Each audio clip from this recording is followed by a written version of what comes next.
नमस्कार, आपण पाहतात रयत संवाद न्यूज चॅनल। सोलापूर येथे यशस्वी आजी माजी सैनिक बहुउद्देशीय असोसिएशनच्या कार्यालयाचे उद्घाटन।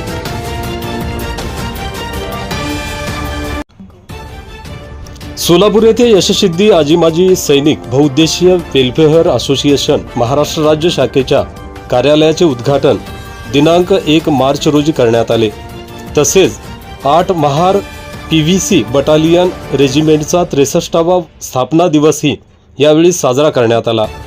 या कार्यक्रमास पुण्यश्लोक अहिल्यादेवी होळकर सोलापूर विद्यापीठ सोलापूर पाली विभागाचे प्राध्यापक डॉक्टर उत्तम कांबळे, प्राध्यापक विजयकुमार झुमरे, शाखेय सेवा संघाचे खजिनदार शांताराम वाघमारे, समता सैनिक दलाचे अंकुश बनसोडे, रामचंद्र गायकवाड, यशस्वी आजी माजी सैनिक बहुउद्देशीय असोसिएशनचे राज्य उपाध्यक्ष शिवपुत्र घटकांबळे, जिल्हाध्यक्ष कॅप्टन कमलाकर कांबळे, सुभेदार जयानंद कांबळे, सूर्यकांत गजघाटे, विद्याधर ढोणे, भाऊसाहेब वंजारी, गणपती आईवळे, मधुकर माने, रामचंद्र माशाळे, रोशन इंगळे, हवालदार एनसीसी विभागाचे राजू शर्मा, कॅप्टन विष्णू वाघमारे, गुंडू केंगार, मिलिंद खरात, सुधाकर शिंदे, दयानंद बाळशंकर, अशोक वाघमारे, अमोल थोरे, नागशेन दुर्के,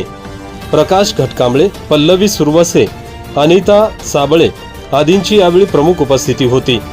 या प्रसंगी शिवपुत्र घटकांबळे हे पोलीस दलातून सेवानिवृत्त झाल्याबद्दल त्यांचा सत्कार करण्यात आला। या कार्यक्रमास आजी माजी सैनिक मोठ्या संख्येने उपस्थित होते।